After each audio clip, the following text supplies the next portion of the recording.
Halo, apa kabar? Assalamualaikum warahmatullahi wabarakatuh. Saya Subnu Arif, senang sekali bisa kembali menjumpai Anda semua. Bagaimana kabar Anda semua di akhir pekan ini? Mudah-mudahan tetap sehat, tetap semangat, walaupun saya kira ini baik kita yang ada di dalam negeri, apalagi juga para diaspora Indonesia yang berada di luar negeri itu bertanya-tanya tentang masa depan Indonesia yang kok kelihatannya tanda-tandanya ini makin membingungkan saja ini kebijakannya karena ya situasinya penuh ketidakpastian berkaitan dengan kasus-kasus hukum sekarang yang berkaitan dengan para aktivis yang sekarang sedang ditangani oleh Polda Metro Jaya dan kemudian juga kemarin ya ada vonis terhadap Sekjen PDIP Hasto Kristianto dan juga sebelumnya Thomas Lembong dan dua-duanya, udah bukan dua-duanya ya dan tiga-tiganya saya kira mulai dari soal kriminalisasi soal dugaan ijazah palsu milik mantan Presiden Joko Widodo, kemudian kasus Tom Lembong, dan juga kasus atau vonis terhadap Hasto, menunjukkan bahwa ya mantan Presiden Joko Widodo ini bukan hanya tetap cawe-cawe, tapi dia punya akses dan bisa mengendalikan kekuasaan yang masih cukup powerful. Nah, yang menarik berkaitan dengan soal ijazah palsu dan juga pemaksulan Gibran. Ini dua isu ini, akhirnya Joko Widodo itu mulai terbuka dan memberi kisi-kisi siapa yang bermain. Ini menurut versinya Joko Widodo tentu saja ya, karena sebelumnya kan pada tanggal 16 Juli lalu, eh, Joko Widodo kepada wartawan juga menyatakan bahwa ini ada agenda besar berkaitan dengan ijazah palsu dan pemaksulan Gibran itu. Nah, dua isu ini memang betul-betul sangat merepotkan Joko Widodo dan ini diduga menjadi salah satu penyebab mengapa kemudian Jokowi sempat menderita. Saya menyebutnya sempat karena sampai sekarang pun kita tidak tahu apakah dia sudah sembuh atau masih sakit karena dia sudah tampil di berbagai forum itu bahkan termasuk di Kongres PSI. Dia ini kan benar-benar ini menjadi semacam tekanan psikologis yang sangat berat terhadap Joko Widodo dan ini banyak yang menduga bahwa sakitnya itu bukan sekedar alergi karena dia tidak cocok dengan udara Vatikan dan saya kira itu sudah terbukti bisa terbantahkan karena faktor pencetusnya udara Vatikan tapi kok sampai tidaknya 2 bulan lebih ini dia masih menderita sakit. Nah ini kaitannya pasti berkaitan dengan psikosomatis jadi penyakit yang tidak diderita oleh seseorang karena tekanan psikologis yang sangat berat. Dan memang dua isu ini, ya ini ijazah palsu dan juga pemaksulan Gibran itu tentu ini sangat berat bagi Joko Widodo karena berkaitan ini tentu saja dengan ambisi dia untuk terus mempertahankan dinastinya di kekuasaan dan sekarang PR terbesar dia kan menjadikan Gibran sebagai presiden, apakah menggantikan Presiden Prabowo di tengah jalan atau kemudian pada Pilpres 2029. Tapi kalkulasinya kalau Pilpres 2029 tentu lebih berat dan lebih mudah kalau dia menjatuhkan Presiden Prabowo di tengah jalan. Nah, sekarang Joko Widodo itu secara spesifik dia menyebut bahwa ada orang besar yang membackingi isu ijazah palsu dan pemakzulan Gibran Rakabuming. Pertanyaannya kalau Jokowi itu menyatakan ada orang besar, nah siapa yang dimaksud dengan orang besar ini? Kan Jokowi sendiri orang besar karena dia adalah mantan presiden sampai 2 periode. Jadi kalau kita patokannya orang besar itu yang levelnya sama dengan Joko Widodo, ya kita tinggal menyebut 3 nama sebenarnya yang ada itu. Tentu yang pertama adalah Presiden Prabowo Subianto sendiri, yang sekarang adalah presiden incumbent. Kemudian ada 2 nama lainnya, mantan wakil presiden, yang satu adalah Presiden Megawati yang sebelumnya pernah menjadi wakil presiden, tapi kan Megawati masa kepresidenannya hanya singkat, hanya sekitar 2 tahun, ketika dia menggantikan mantan Presiden Abdurrahman Wahid yang waktu-waktu itu dijatuhkan oleh MPR. Dan yang berikutnya tentu saja Pak SBY. Nah, Pak SBY ini saya kira bukan hanya fisiknya yang besar ya kalau dibandingkan Jokowi ya. Dia juga tokoh besar bahkan kalau dari sisi reputasi internasional jelas kita tidak bisa membandingkan SBY dengan Joko Widodo. SBY juga pernah menjadi presiden selama 2 periode dan setelah dia tidak lagi menjadi presiden dia punya reputasi yang sangat terhormat baik di dalam maupun luar negeri. SBY ini setelah tidak jadi presiden kan sering tampil dalam forum-forum internasional menjadi pembicara-pembicara di forum-forum yang sangat terhormat. Jadi kita bisa menduga-duga kalau yang dimaksud orang besar itu ya yang tersisa tinggal Ibu Megawati dan Pak SBY.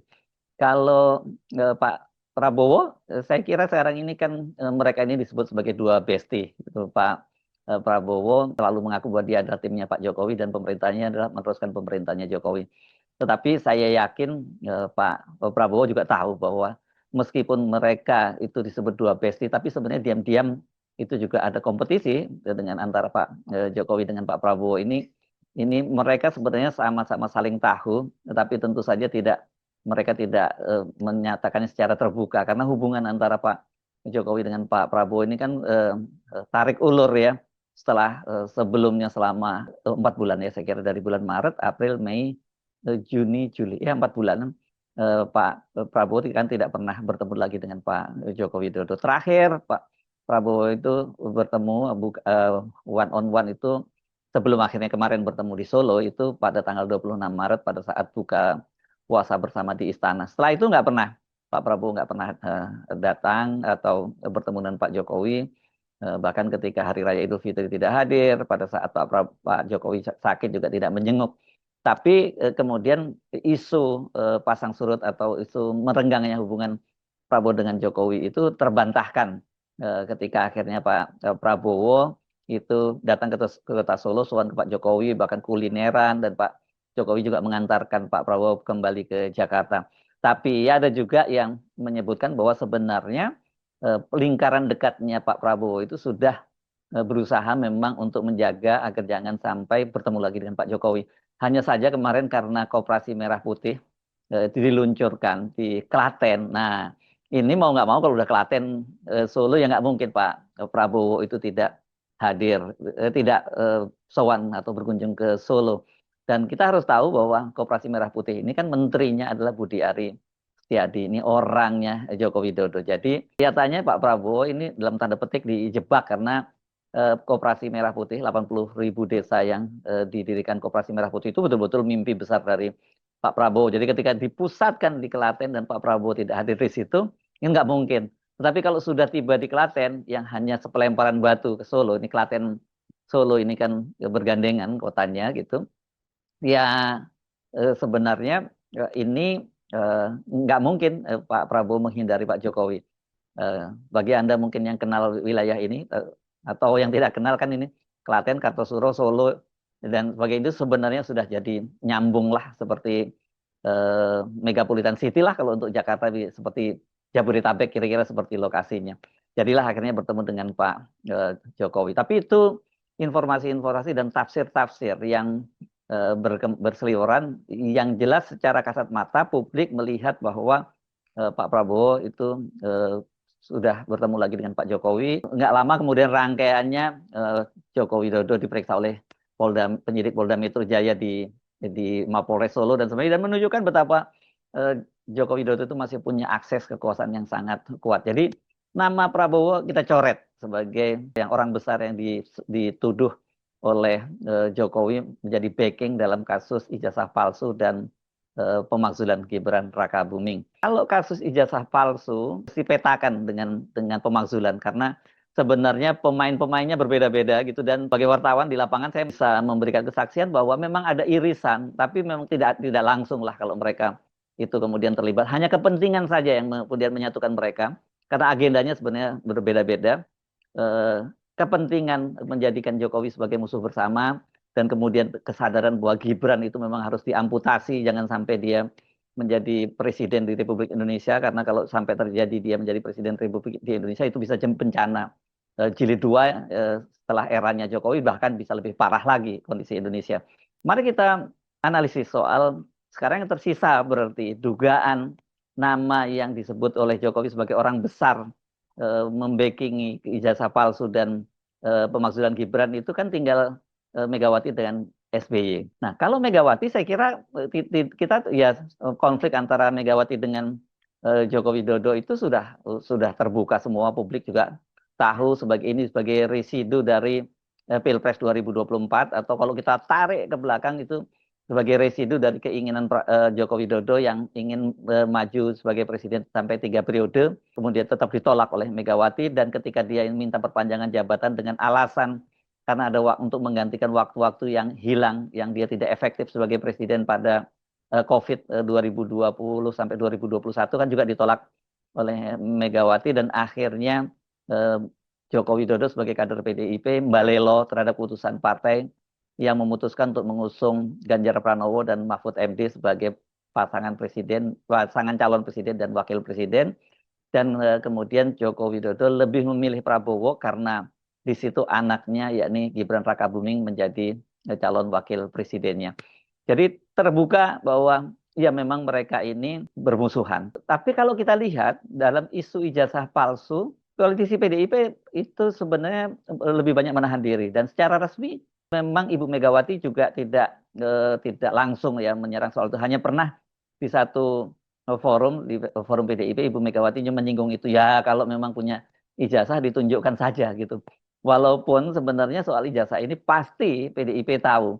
Karena kemarin ketika ribut-ribut soal pasar pramuka dan kemudian soal disebutkan bahwa ada tim Jakarta dan tim Solo yang menyiapkan ijazah Jokowi, itu kan melibatkan kader-kader PDIP. Dan yang cukup menarik itu kan pengakuan dari Denny Iskandar, salah satu kader PDIP yang pada waktu itu menjadi sekretaris Bapilu, Badan Pemenangan Pemilu DPD DKI Jakarta, yang menangani syarat-syarat yang ya memverifikasi syarat-syarat untuk maju gubernur. Itu juga dia melihat memang ada perbedaan antara ijazah, foto di dalam ijazah dengan wajahnya Jokowi sendiri. Tapi soal apakah itu dicetak di pasar pramuka atau di mana, dia tidak tahu karena dia memang tidak terlibat soal itu. Dia hanya melakukan verifikasi apakah persyaratan-persyaratan yang diajukan Joko Widodo untuk menjadi gubernur di DKI Jakarta sudah sesuai dengan peraturan KPU daerah itu ya. Ada soal itu. Jadi sejauh ini kalau soal ijazah palsu kok kelihatannya PDIP itu tidak secara terbuka. Kita tidak tahu kalau yang di belakang mungkin ada permainan juga. Begitu juga halnya dengan soal pemakzulan Gibran. Pemakzulan Gibran ini adalah isu yang diusung oleh para purnawirawan. Dan kemudian di situ para purnawirawan itu ada tokoh utamanya, sebenarnya ini bukan inisiator, tapi kemudian lebih sebagai sesepuh yang menyetujui dan mendorong proses itu, yakni mantan Wakil Presiden Tri Sutrisno yang juga pernah menjadi Panglima ABRI. Tapi saya kira mungkin kalau Pak Tri Sutrisno, Pak tidak masuk dalam hitungannya Pak Jokowi ya sebagai orang besar yang kemudian membackingi itu. Ini lebih pada ya bahwa Pak Tri membackup para purnawirawan itu saja. Tapi bahwa dia membackingi, saya kira bukan tipikal orang seperti Pak Tri. Orang yang kenal Pak Tri yang lama, seperti kami ini wartawan lama ini, ngerti banget bahwa Pak Tri itu bukan politiking. Beliau ini seorang figur yang lurus lah, tentara profesional gitu, yang sebenarnya juga tidak terlampau terlibat dalam masalah-masalah politik. Beda dengan pendahulunya Pak Tri sebagai Panglima ABRI, yakni Jenderal TNI LB Murdani misalnya, itu sangat politiking. Pak Tri saya kira tidak termasuk itu. Jadi Pak Tri juga kita coret ya. Nah, bagaimana dengan SBY? Kalau SBY ini eh, kalau toh mau dikait-kaitkan dengan ijazah palsu, itu kan memang ada politisi atau mantan politisi Partai Demokrat yakni Roy Suryo, yang sekarang memang jadi motor utama bersama dengan Rismond dan Dr. Tiva itu menjadi yang menggugat ijazah Jokowi. Dan kebetulan tiga figur, Dr. Roy Suryo, Rismond, Dr. Tiva, ini semuanya alumnus dari UGM. Kalau jamak berarti alumni ya. Ya, tapi mereka ini alumnus yang ya, jadi tergabung dalam alumni yang menggugat ijazahnya Joko Widodo.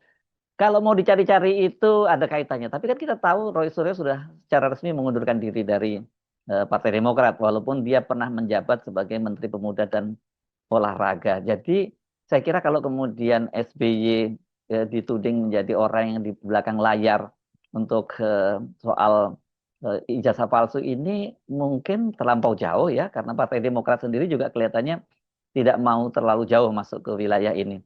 Tetapi kalau soal pemakzulan, nah ini menjadi menarik ya, karena sekarang ini sebenarnya kalau berkaitan dengan pemakzulan di DPR itu prosesnya memang sangat menarik.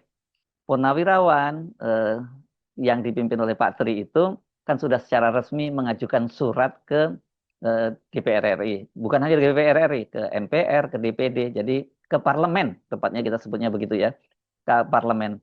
Dan surat itu sudah sampai, itu 4 bulan lalu ya, sudah sampai ke bulan lalu, tapi sampai sekarang ini seperti yang dijanjikan oleh Dasko, Wakil Ketua DPR RI, bahwa itu akan dibacakan. Nah, waktu itu dia menyatakannya kalau enggak ya mungkin hari besok atau pekan depan. Tapi sampai sekarang kan surat itu tidak dibacakan juga. Dan ini menunjukkan terjadi tarik-menarik yang sangat kuat di DPR. Apakah itu akan dibacakan atau tidak? Kalau saya menyimak perbincangan dengan sejumlah anggota DPR itu sebenarnya keinginan untuk mendorong prosesnya permohonan pemakzulan oleh para purnawirawan itu sangat kuat di kalangan fraksi-fraksi. Tapi tentu saja ini sangat bergantung pada dua figur bahkan atau satu figur utama. Kalau dua figur kita bisa menyebut Ibu Megawati yang menjadi ketua umum partai dengan fraksi terbesar di DPR. Yang kedua tentu saja Pak Prabowo sendiri. Sejauh ini kelihatannya Pak Prabowo tidak mau masuk ke wilayah itu, tetapi juga tidak tegas sikapnya dari Pak Prabowo ini karena di satu sisi dia tidak mendorong, tapi di satu sisi juga membiarkan proses itu berlangsung. Beda dengan ijazah ya, kalau ijazah kan Pak Prabowo sempat menyatakan nanti ijazah saya juga dipertanyakan, hanya sekali itu yang menyatakan. Tapi soal pemakzulan ini kita bisa melihat prosesnya bagaimana misalnya ketika terjadi pencopotan Letnan Jenderal TNI Kunto Arif Wibowo putra Pak Tri. Kan kemudian itu dianulir atas perintah Presiden dan sampai sekarang kemudian Letnan Jenderal Kunto Arif Wibowo itu masih menduduki jabatan sebagai Pangkogap Wilhan I. Dan dengan posisinya seperti itu, sekarang ini Kunto ini menjadi salah satu kandidat Kepala Staf TNI Angkatan Darat ya, karena dia jabatannya bintang 3. Tentu banyak bintang 3 lainnya. Tapi dengan posisinya tersebut bukan staf sus di Kasat ya peluangnya itu sangat besar. Oke, tapi saya kira sekali lagi nggak ada urusannya dengan Pak Tri. Jadi lebih pada PDIP dengan Ibu Megawati dan Pak Prabowo. Bagaimana dengan PDIP? PDIP ini kita tahu selama ini ada dua faksi di PDIP. Faksi yang keras tentu saja Ibu Megawati posisinya jelas bagaimana posisinya berhadapan dengan Joko Widodo, dan kemudian Hasto Kristianto tuh yang menjadi motor utama menghadang atau menjatuhkan dalam hal ini kaitannya dengan pemecatan Jokowi itu adalah Hasto ya, Sekjen. Dan kemarin kan Sekjen itu sudah dihajar oleh Jokowi melalui vonis di Pengadilan Negeri Tipikor Jakarta dengan vonis 3,5 tahun penjara. Sementara faksi yang kompromis adalah faksinya Puan Maharani. Padahal sebenarnya kalau kita ngomongin soal pemakzulan Gibran, siapa yang berpeluang untuk menggantikan itu, saya kira sekarang ada dua nama yang cukup menonjol, yang banyak disebut-sebut. Pertama tentu saja Puan Maharani, yang kedua itu adalah Agus Harimurti Yudhoyono. Nah, ini menarik posisinya. Kalau dari sisi kekuatan di DPR, tentu PDIP yang punya bargaining power yang lebih kuat. Tapi kan PDIP sekarang berada di luar pemerintahan. Kalau dari dalam koalisi, figur yang cukup kuat itu adalah AHY. Tetapi partainya, ini kan partai Demokrat itu sekarang malah justru fraksinya termasuk fraksi kecil ya di DPR begitu ya. Jadi ini juga yang menjadi beban berat buat AHY untuk punya peluang masuk menggantikan Gibran Rakabuming. Tapi jangan lupa di belakang AHY ada SBY. Ini figur yang saya kira kalau dari sisi politik ini sudah sangat matang ya, terbukti dia bisa menjadi presiden sampai 2 periode dengan proses yang sangat sangat mulus. Tapi di DPR sendiri kelihatannya belum ada sampai satu kesepakatan untuk memilih antara Puan Maharani atau AHY sebagai calon wakil presiden kalau kemudian Gibran Rakabuming itu dijatuhkan. Jadi figur soal siapa yang menggantikan Gibran kalau Gibran kemudian dimakzulkan ini sampai sekarang belum ada kesepakatan. Bahkan saya mendengar ada figur-figur lain yang mungkin sebagian besar kita tidak menduga, tapi justru dia yang paling berpeluang. Tapi namanya saya simpan dulu karena supaya kita fokus persoalan Megawati dan SBY. Kita teruskan kalau Ibu Megawati tadi clear, dia posisinya jelas berhadapan dengan Joko Widodo, tapi apakah kemudian dia berkepentingan soal ijazah palsu dan memakzulkan Gibran, ini yang saya kira masih kita cermati. Nah, kalau Pak SBY dengan Pak Jokowi, hubungan mereka ini sebenarnya secara kesejarahan memang nggak pernah akur. Ini bahkan kita tentu ingat ya pada waktu kira-kira Joko Widodo itu baru dua tahun menjadi presiden pada tahun 2016, dan pada waktu itu terjadi perang simbolis, perang narasi antara Pak SBY dengan Joko Widodo.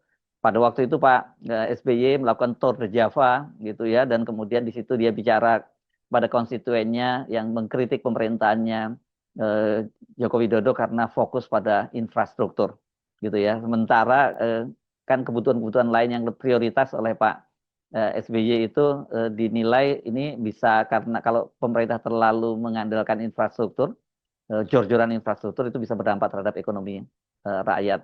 Nah, setelah itu Jokowi nggak banyak bicara, dia kemudian melakukan kunjungan ke secara mendadak meninjau Wisma Atlet di Hambalang. Ini proyek mangkrak di eranya SBY dan bahkan kemudian menjerat politisi Demokrat masuk penjara. Ada ketua umumnya Anas Urbaningrum, ada kemudian juga ada Angelina Sondah, ada bendahara Partai Demokrat Nazarudin dan sebagainya. Itu jadi banyak korban, dan ini menjadi pukulan telak buat Pak SBY. Setelah itu meskipun Pak SBY sempat bertemu dengan Joko Widodo dan sebagainya, tapi sebenarnya diam-diam di antara mereka ini ya tidak cocok, apalagi pada waktu itu Jokowi adalah kader PDIP, sementara hubungan antara Pak SBY dengan Ibu Megawati tidak pernah pulih sampai sekarang. Ini gara-gara Pilpres tahun 2004 yang pada waktu itu SBY sebagai menteri dari Ibu Megawati, kemudian ketika ditanya apakah akan maju Pilpres dia menyatakan tidak, tapi ternyata kemudian maju, dan yang menyakitkan karena Ibu Megawati kan kemudian kalah dalam rivalitas dengan Pak SBY. Sampai sekarang ini hubungan keduanya tidak pernah kembali mencair, tidak pernah apalagi hangat, nggak terjadi. Jadi waktu itu memang tidak cukup dekat. Baru belakangan setelah kemudian Megawati berpisah jalan dengan Jokowi, atau tepatnya Jokowi berpisah jalan dengan Megawati atau PDIP, kan AHY kemudian ditarik masuk dalam pemerintahannya Joko Widodo menjadi Menteri ATR BPN. Tapi apakah kemudian hubungan ini antara Jokowi dan SBY karena AHY ditarik masuk kemudian menjadi mesra? Ternyata juga tidak, karena setelah terpilih menjadi Prabowo terpilih menjadi presiden dan Gibran menjadi wakil presidennya, kan Pak SBY ini punya peran yang cukup besar terhadap Prabowo, karena bagaimanapun juga mereka pernah teman satu alma mater ya, sebenarnya pernah satu kelas di satu angkatan di Akmil, tapi kemudian Pak Prabowo tinggal kelas dan SBY lulusan 74 akmilnya, sementara Akabri 74. Sementara Pak SBY itu lebih dulu menyelesaikan pendidikan di akademi militernya ya, karena dia lulusan tahun 73. Tapi sebagai satu angkatan, pernah satu angkatan dan kemudian menjadi senior dan pernah menjadi presiden lebih dulu, peran SBY ini cukup didengar. Dan SBY belakangan kembali menyindir soal posisi Joko Widodo sebagai matahari kembar, karena dia mengingatkan jangan sampai kemudian ada matahari kembar di pemerintahannya eh, Prabowo Subianto. Dan orang semua dengan mudah melihat bahwa matahari kembar itu bukan hanya matahari kembar ini ya, ini sudah jadi gerhana matahari ini adalah Joko Widodo ya. Kalau matahari kembar kan hanya dua begini, tapi kalau kalau gerhana kan dia sudah mulai menutupi ya, gitu ya. Dan sekarang ini memang harus kita akui ya peran Pak Jokowi, apalagi terkonfirmasi bahwa dia masih sangat kuat itu dengan putusan vonis terhadap Tom Lembong dan yang terbaru itu terhadap Hasto Kristianto. Ya, apa artinya ini? Meskipun ini tidak dinyatakan Jokowi tidak menunjuk hidung, tapi dengan menyatakan ada orang besar yang membaiki ini, sebenarnya kita dengan mudah menduga-duga siapa yang ada di belakang itu. Dan ini tentu saja kaitannya, agendanya, kalau ijazah palsu itu berkaitan dengan tentu saja kredibilitas dari Joko Widodo, yang itu juga bisa dampaknya bisa menghancurkan Gibran Rakabuming kalau dia ingin maju pada Pilpres 2029 lagi, karena reputasi bapaknya sudah tercoreng, dan kemudian seorang juga mulai mempertanyakan soal ijazah Gibran Rakabuming. Nah, kemudian yang berikutnya adalah siapa yang menggantikan ini? Siapa yang menggantikan Gibran? Tapi kalau kita melihat posisi hari ini, melihat betapa masih powerfulnya Pak Joko Widodo dan masih banyaknya loyalis dia di pemerintahan, baik di kabinet maupun di aparat penegak hukum, di TNI, di KPK, di kepolisian, tentu saja tidak harus linier menyatakan bahwa apakah Gibran itu akan jatuh. Justru pertanyaan sekarang, siapa yang akan jatuh duluan? Apakah Gibran Rakabuming itu bisa dimakzulkan lebih awal, atau justru skenario yang sebenarnya tempat disampaikan oleh Koni Rahagundini, pengamat militer beberapa waktu yang lalu, yang menyatakan bahwa ada perjanjian hanya 2 tahun Pak Prabowo itu berkuasa, setelah itu digantikan Gibran Rakabuming. Inilah yang kemudian menjadi penyebab mengapa para purnawirawan kemudian melakukan manuver, melakukan operasi intercept dengan menuntut pemaksudan Gibran Rakabuming. Ingat ya, sebenarnya agenda dari para purnawirawan itu 8, ada tuntutnya 8. Tapi kemudian dengan taktis mereka memutuskan hanya mempersoalkan poin ke-8, yakni berkaitan dengan pemaksudan Gibran Rakabuming. Jadi ini seru front pertempurannya, dan kita bisa menduga bahwa Jokowi sekarang sudah membuka medan pertempuran. Kalau terhadap Mega sebenarnya dia sudah bertempur sejak Pilpres kemarin, Pileg, dan kemudian Pilkada, dan dilanjutkan dengan kasus Hasto. Tapi kalau dengan Pak SBY ini baru perang kembang saja, perang pernyataan-pernyataan saja. Tapi apakah kemudian diikuti dengan langkah-langkah yang lebih ofensif dari Joko Widodo, ini yang kita masih harus tunggu. Saya Subun Arif, sampai jumpa lagi. Wassalamualaikum warahmatullahi wabarakatuh.